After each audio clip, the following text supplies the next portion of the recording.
magandang araw at i-share ko sa inyo today ang solo travel ko last August 7 to 10 sa Catanduanes. So this was my second day kasi yung first day ko, August 7, lumapag kami ng Verac ng 9 a.m. Tapos doon ako nag-lunch sa Verac and then biyahe na papuntang Baras. So this is in Baras. Doon ako nagstay. Tapos, since pagod ako nun galing shift, may pasok ako nung gabi and then kinabukasan biyahe. Ang ginawa ko maghapon, natulog lang. Kasi etong kinabukasan na to, maaga kaming nag-start ng tour.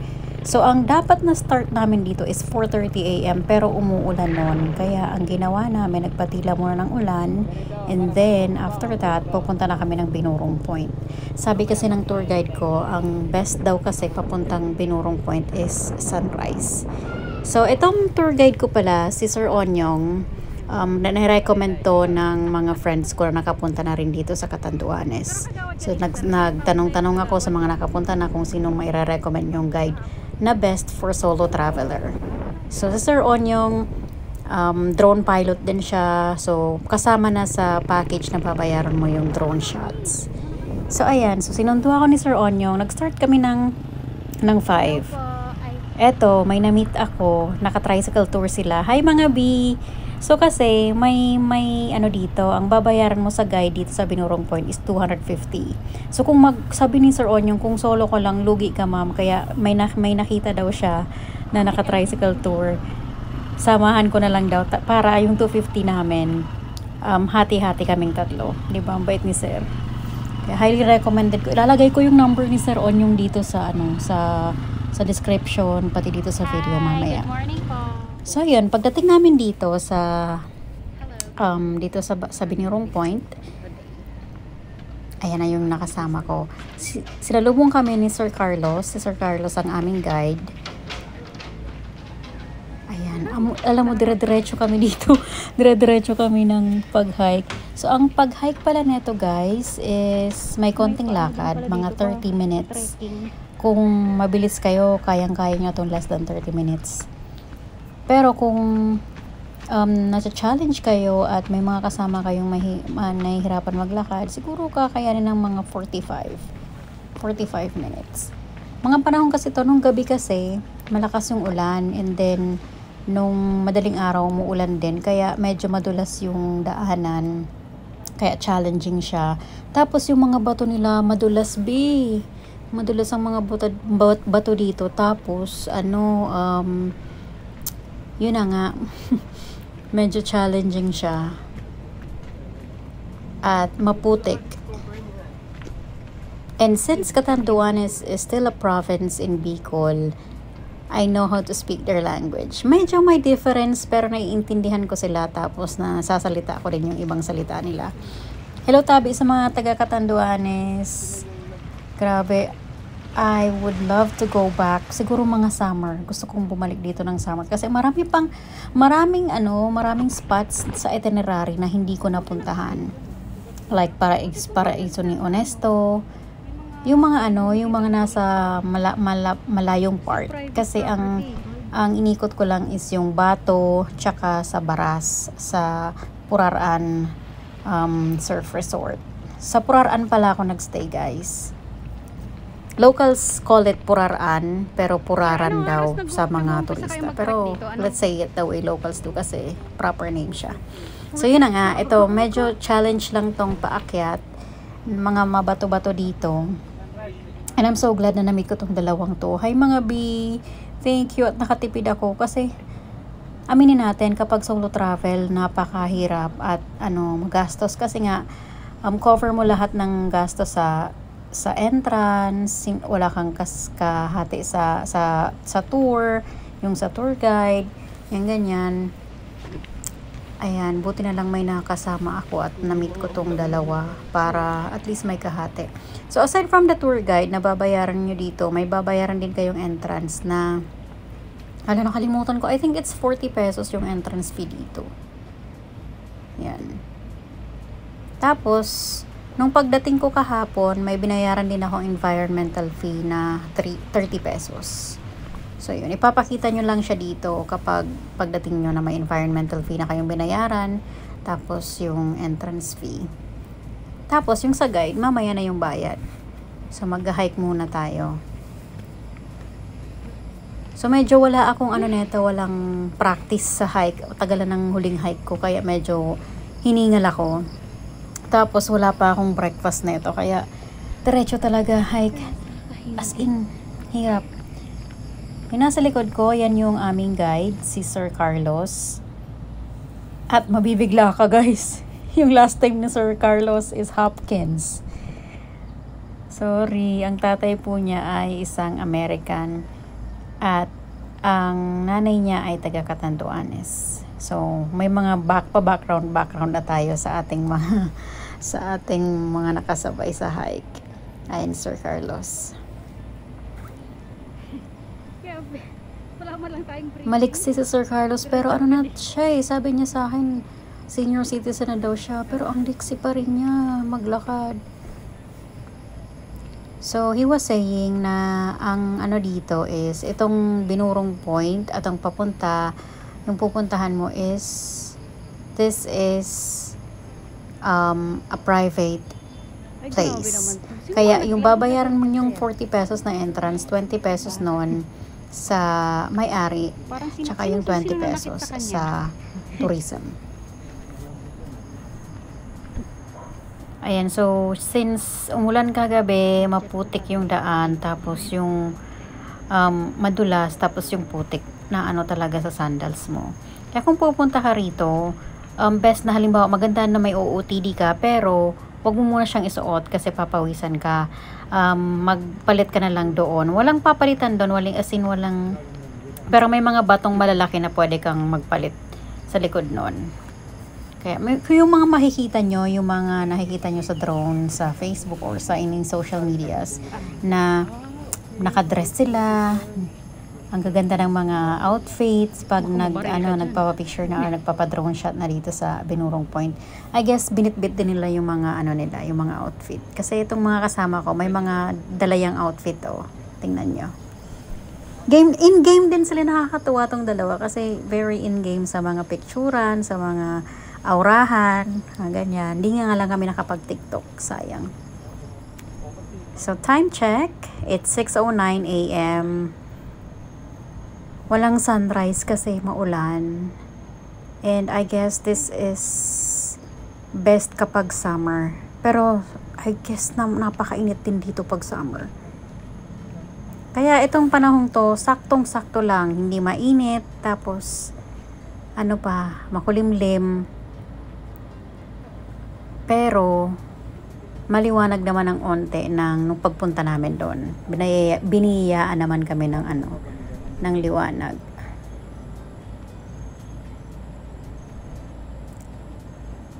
So medyo malayo siya guys kung papunta, pero nung pagbalik ang bilis lang namin. Puro to paahon, pero may mga patag din na trail. Bilis lang to.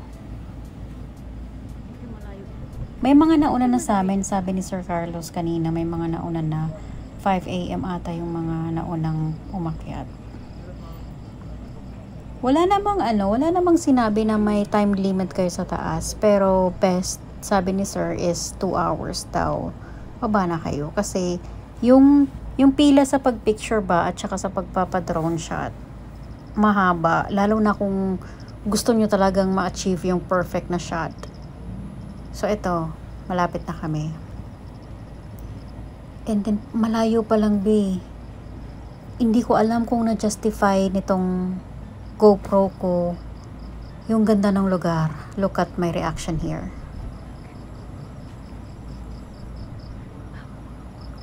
Ang ganda niya. I've been to Batanes before. And I must say, maganda din dito. Maganda sa Batanes talaga, for sure, pero maganda din dito, And I highly regret na nung na kayong Batanes, dapat pala pumuntahan ko muna to. Kasi ang ganda din. Pero okay lang, mababalikan din pa naman ang Batanes Hello, B. Diba? Ang dami ding baka dito, Yes. Yun, may marami ding mga isla. Tapos, ayan, pagpunta namin, marami ng grupo ang nandito. Tapos, etong si Sir, ang sabi niya sa akin, may mga kasama din daw siyang mga taga-Ligao. Tapos, may isang grupo din dito na mga taga-Ginubatan. Nakakatuwa. Na, hi guys! Nakakatuwa yung mga local tourist ba, ng mga taga Bicol lang na in-explore yung lugar dito sa Bicol. Ayan, nagyapak na ako dito. Kasi, parang gusto kong ma-feel yung moment pa. Ayan, doon muna sila, yung mga kasama ko. Nag-picture muna sila doon. While I explore this place.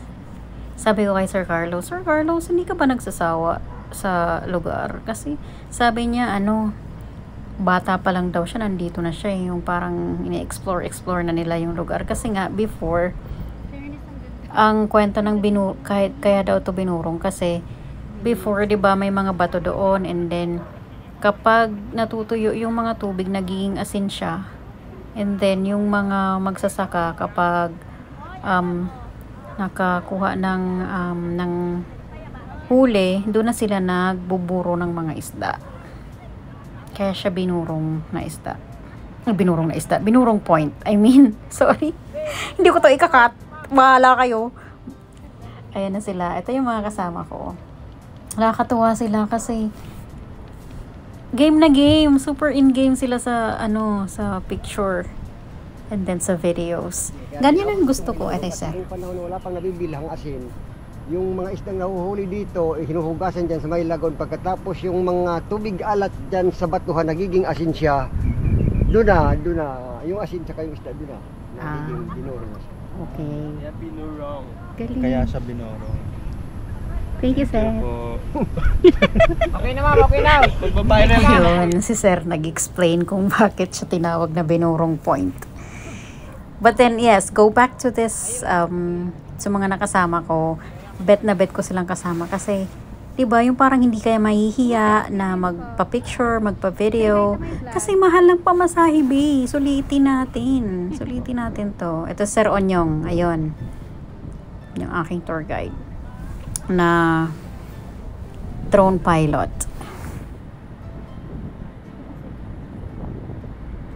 So, habang nagpapa-drone shot yung dalawa doon, pinuntahan namin ni Sir pupunta naman kami sa point B. Kasi may point point 1, 2, and 3 dito. So, pupunta kami doon sa point 2, and then sa point 3 naman mamaya. So, ang ginawa ko, video lang ako sa kanya, sa pa-picture, ganyan. Kasi, ang ganda. As in talaga, B, I highly recommend this place.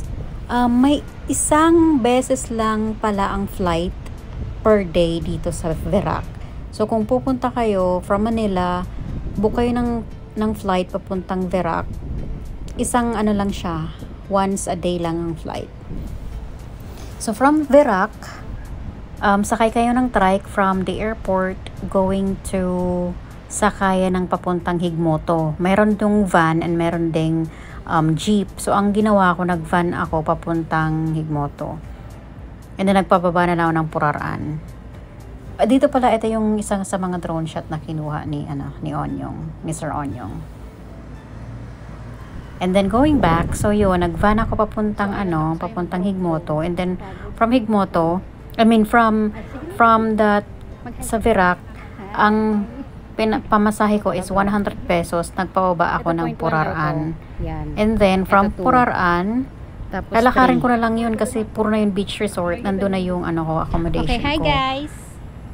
Ang accommodation ko ay sa Joe Surf Inn. Let's go. Punta tayo point 3. Ang binayaran ko doon ay 2,300 pesos for 2 nights na yon. And then, air condition. So, doon tayo pupunta. Ilalagay ko din yung link or yung mga pictures dito mamaya sa description. Sir Kaloy. So, isang separate video to, itong day 1 ko. I mean, itong Binurong Point. Kasi sobrang ganda ng lugar. I want to have a separate video for this. Pero may isa akong video for my second day. Kasi ang dami naming pinuntahan. And marami pa dapat kaming pupuntahan doon ng day 1. Kasi ang dami naming nasa itinerary. Pero ang sabi ko ay Sir Onyong, Sir, pagod na ako. The tita in me is so pagod. B, hindi ko na talaga kaya. Like, pag uwi namin ng alas 2, may pupuntahan pa dapat kaming ng 4:30 kasi magsa-sunset view kami sa Balakay Point. Ay, ang ganda doon nung nakita ko sa sa mga TikTok, pero nag-pass na ako kasi di ko na kaya, pagod na ako. Grabe. It's the aging. Kaya sabi ko, pwede namang balikan. Pwede rin siyang i-search ko na lang. Sabi ko, babalikan ko na lang if ever na may sumama sa akin sa pagbalik ko. Di balikan natin, 'di ba? Pwede ko ramang balikan tong itong Binurong Point ulit, and then yung Balakay Point, yung mga hindi ko napuntahan. Pero ikakopy ko dito yung dapat naming itinerary para may kayo, if ever na gusto nyong mag-DIY, para may idea kayo kung ano mga pupuntahan. Okay? So, check nyo lang sa description yung mga dapat naming puntahan or yung itinerary. So, ako dito 2 days, 2 days sa Puraraan, tapos 2 days, 2 nights, and then 1 night na ulit sa Verac, and then after nun, balik na ng Manila. Tsaka yung flight dito, sir, isa lang. So, dito kami sa, this is point 3. Yan. Nagpa-picture muna dyan. Ang daming magagandang spots na pwede kang magpa-picture. Ikaw na lang talaga magsasawa, B. Sinasabi ko sa'yo, dito, sa part na to, nagpa-picture ako. Ayan, yan. Game na game din, Sir Carlos. Nakakatuwa. Okay, time check. 8:22 And a.m. it's time to go home. It's 8:22. So, ito, pabalik na kami. Grabe, no? 6 to 8 nandito kami. Pero sulit. As in, sinulit namin yung pamasahe, yung bayad sa guide, yung sa entrance. Nang na to, naambon na. Mabilis lang kaming bumaba kasi pag sa baba, puro na siya wala na siyang paahon. Kaya minadali na namin, and then pa siya naambon. Kaya madali namin to. Pero dahan-dahan lang kayo kasi madulas yung trail, tsaka maputik. Syempre, ingat pa rin tayo. And then pagbaba namin, maraming mga kubo doon na nag-o-offer ng pansit. At first, ang akala ko sa pansit nila is pansit bato. Pero there's a place here in Catanduanes that is called Bato. Not Bato. It's Bato. So, ang sarap din ng pansit nila. Same like ng pansit namin dito. Siyempre, Bicol din pa rin. Pero masarap yung pansit, and then we paid for 30 pesos lang. And then yun ang breakfast namin. And then after nun, inatid na ako ulit ni Sir Onyong sa aking accommodation. Papakita ko sa inyo yung way papunta dun sa accommodation namin. Sa accommodation ko. So, this is Puraraan. This is in Baras, sa Catanduanes. So, medyo malayo siya sa capital city, which is in Verac. Mga mga 30 to 45 minutes away. Less than an hour, mga ganyan. 45 minutes. So, yan. Ang ganda, tingnan mo yung dagat. Grabe. Tapos, natatanaw lang siya sa aking accommodation. As in, like, tatawid lang ako, dagat na. Pero hindi rin ako masyadong tumambay sa dagat. Diba? Ang ganda. May mga nakikita akong foreigners na dito. Nagsa-surf, tapos nagja-jogging. Ang dami ding foreigners dito sa Catanduanes. Sa plane nga, ang dami kong kasakay. Kasabay na ng foreigners. Tapos surfing season daw nila. Kaya marami ding nagsa-surf na mga foreigners dito. So yun, yung whole day na to is motorcycle cycle tour lang kami. Pero yung dalawang kasama ko, yung kanina, naka-tricycle tour sila. So after noon, naghiwalay na kami ng landas because we also have our own itineraries. So balik na ako sa aking pagiging solo traveler. And sa left side, makikita nyo may isang bahay dyan. Oh my God! Yun. Second floor noon, nandun ang aking room. So, dyan ako nakatira sa second Yan. floor. Yan ang aking accommodation. Binook ko siya through Airbnb. Send ko na lang yung, ilagay ko sa link. Yung description yung link. And then, thank you guys. Thank you for watching this video. I don't know if na-justify yung ganda sa mga videos ko. Pero, I'll upload the full video ng aking tour, solo travel sa Catanduanes. And I highly recommend puntahan nyo ang Catanduanes, guys. Sobrang ganda. Thank you, Sir Onyong, sa mga shots mo. Ang gaganda. And I will also attach yung mga pictures namin kasama ang aming tour guide. And then, yung contact number ni Sir Onyong, pati nung sa accommodation ko, hanapin nyo na lang sa description. Okay? Bye! See you next ahon, and thank you. To God be all the glory. Salamat tabi sa inyo mga taga Catanduanes, taga Baras. Gusto kong bumalik talaga, promise. Bye!